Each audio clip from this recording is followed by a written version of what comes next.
Maaga nga kaming bumaba dito. At ito na nga, pupunta kami mag-jogging. Try lang namin mag-jogging for the first time. Ay, for the go! Pupunta nga kami dun sa may malapit sa may tower. Dahil dun yung may malapit sa aming basketball court. At may maraming exercisean. Hello, good morning po sa ating lahat, mga kabayan. At eto nga, medyo malamig siya dito. Nilalamig nga siya. Tapos tinatanong niya ako kung nilalamig ba ako. Sagot ko naman ay hindi. Kasi nga, nag-inom nga kami kagabi. Medyo may hangover pa ako dito. Kaya, ganyan yung itsura ko. Walang kalamig-lamig. Di ko na nararamdaman yung lamig. Dahil yung pagmamahal pa lang niya ay mainit na. Ay, diba? Nagdala nga siya ng bola kasi nga magbabasketball siya. Tsaka may bitbit din siyang tubig na maliit lang. Para pag nauhaw, di inumin niya. O, diba? Pormadong magbasketball. Yung person na yan. Ay. At sinong mga gising na dyan, tara na mga kabayan, mag-exercise tayo, jogging tayo muna.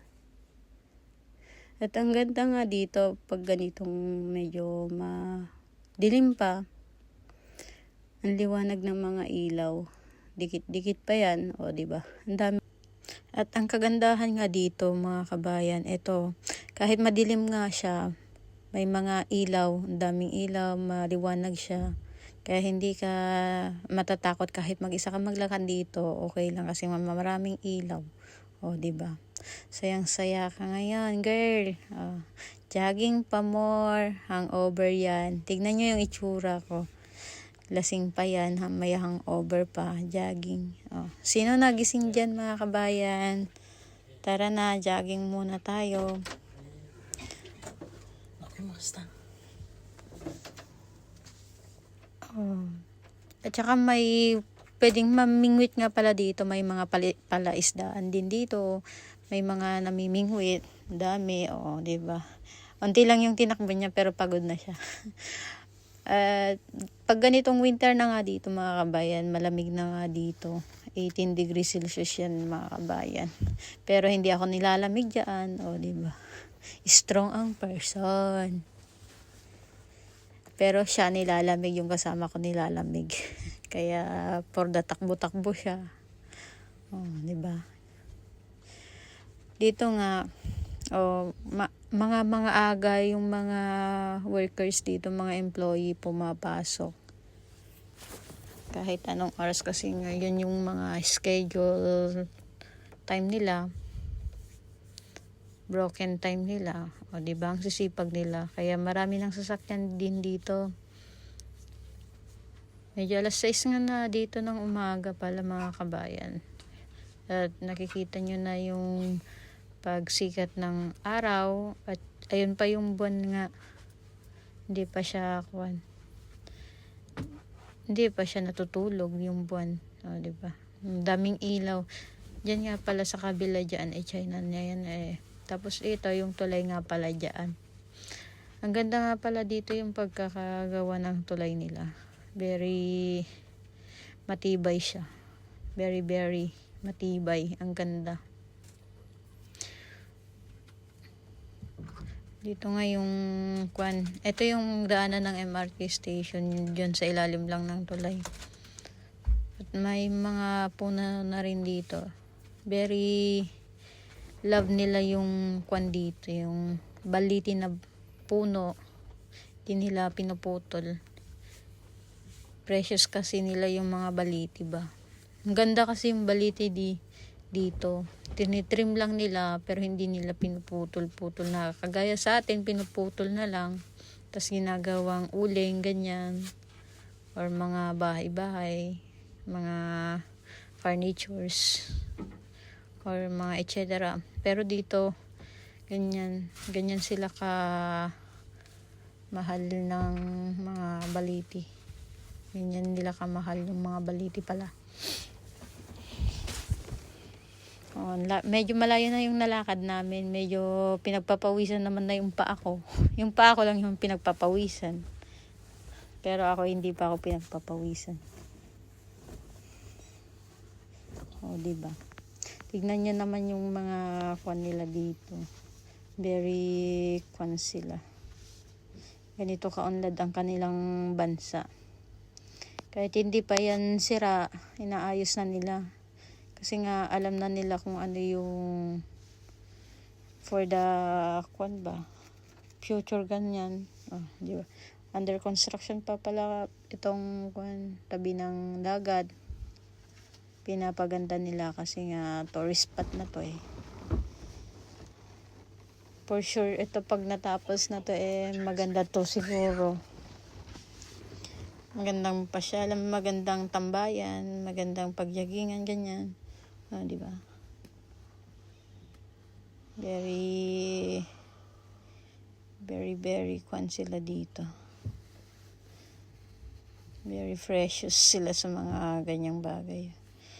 Kaya tignan nyo naman yung tulay. Napakataas, ang ganda.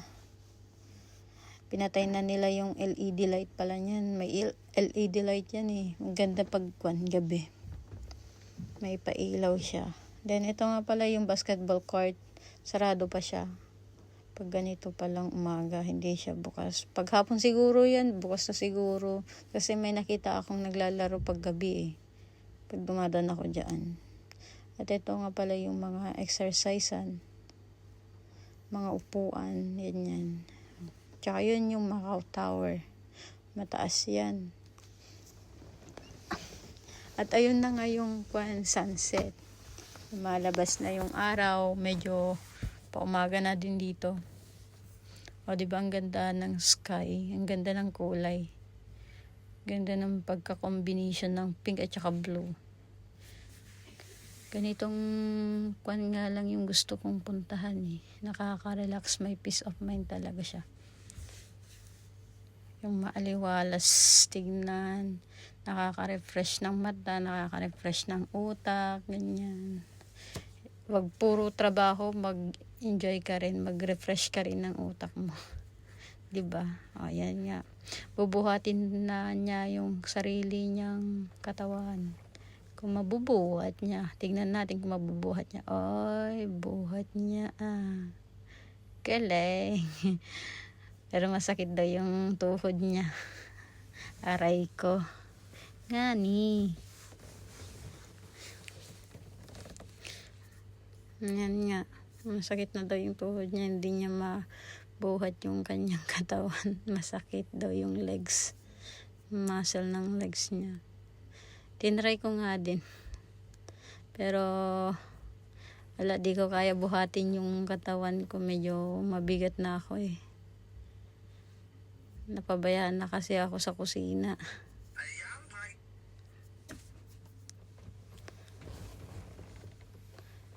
Oh, sige. Pakitang gilas ka Ayan nga, nagdadrive na nga ako sa barko. Ito nga pala pang stretch ng arms.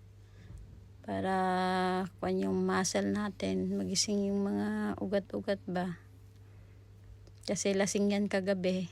Yan. Sige, di mo na mabuhat yung sarili mo. Diba? Papakahirap. Yung itsura ko, tignan nyo naman mga kabayan. Di ko na kayang buhatin. Sorry na lang sa mga nanonood. Di ko kayang buhatin yung sarili ko. Aray ko. Diba? Tinry ko din to. Diba? At ito na nga, papakwan na yung araw, sikat na.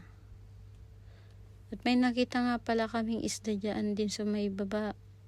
Patay na, ang laki ng isda, sayang. Ganyan pala siya. Low tide nga pala siya dito mga kabayan. Low tide pa. At ayun yung mga malalaking barko nga pala. Nakadaong doon sa kabila. Naka-stop sila doon.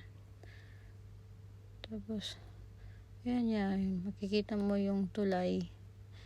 Ilang tulay yan. Ito yung pangalawang tulay na malaki pala. Mayroon yung kagagawa lang nila na tulay na mas pinakamalaki pa. Oh. Yun yung mga barko. Kakalakihang barko. Sinom ko na para makita ninyo kasi medyo maliwanag naman na. Oh, diba? Ang ganda. Ang tibay ng tulay nila dito. Halos kwan ata lahat yung kwan. Mas marami ang metal kaysa yung semento. Oh, diba? Kita nyo naman kung paano sila gumawa. Pulidong pulido. Mas marami yung metal kaysa yung semento. Hindi kagaya sa atin na mas maraming semento kaysa metal. Aray ko. O, diba? Pulidong pulido yung pagkakagawa nila dito. Yun nga pala yung mga kwan nila. O, diba? Ang ganda ng sunset. Ganito yung gusto kong combination ng kulay. Nakaka-refresh. Yan nga yung mga upuan. For the update na lang tayo mga kabayan pagtapos na dito. Pagtapos na nilang nagawa. O, diba? Papasyalan din natin ulit dito. At ito nga pala. Punta na kami dun sa kabila kasi nga under construction pa dito. Hanapin namin dun yung isang exercisean. Tatawid nga sana kami pero walang pedestrian lane dyan. Kaya bumalik na lang kami dun sa may hagdanan para dun na lang kami dumaan. Dun sa may overpass na hagdanan na kahoy.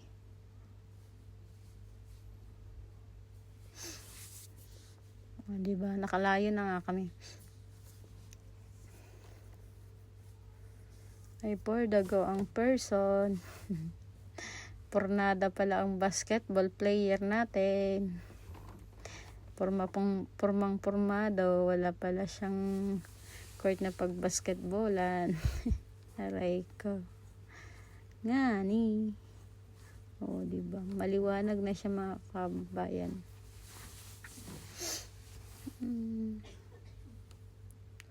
At ito na nga kami. Nandito na kami sa may overpass na kahoy. Punta na kami doon sa may kabila. At doon na kami mag-stop muna at mag-exercise naman. Para sa mga stretching arm at saka paa. Medyo nanghihingal lang ako dito. Hingal lang ako. Kasi nga may hangover pa ako dito. May hangover pa ang person na babaeng to. Diba? Ngani. Ganito nga pala sila pag nag-construction, yung under renovation. Ganyan nilalagyan nila ng mga net para hindi anong tawag doon? Basta ganun yun. Ikaw na lang bahala mag-isip. Pagod na akong mag-isip. Joke lang. At yan na nga, pagod nga ako. Ito nga yung exercise na sinasabi ko. O, diba? Parang nag-jogging ka na lang din dyan. Pag yan yung ginamit mong exercise kada umaga, ay nako, baka papayat ka. Ang ganda kaya niyan. Para kang nag-exercise din sa jogging. At pagkatapos nga namin doon, duman nga kami dito sa may Ama Temple, doon sa may park ng dog.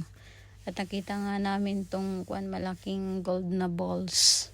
3 nga pala to. Bubuhatin ko na sana tong pinakamaliit. Pero ang bigat niya mga kabayan. Hindi ko siya maitulak. O, diba? May dog park nga din pala dito para sa mga asong gala. Joke lang, hindi gala. Mga alaga nilang aso. O, diba? Very sila dito. Unlad nila. Pinaka-unlad na bansa. Ito nga pala yung pangalawang bansa na napuntahan ko na safety and maunlad. Pinakamayaman. Maliit lang siya pero mayaman sila. Alam nila yung mga ginagawa, infrastruktura nila, ang titibay.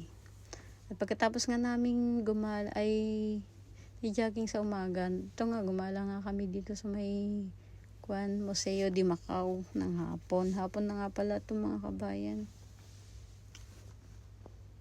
Kasi nga pagkatapos namin nag-jogging, kumain muna kami tapos nagbalot kami ng box.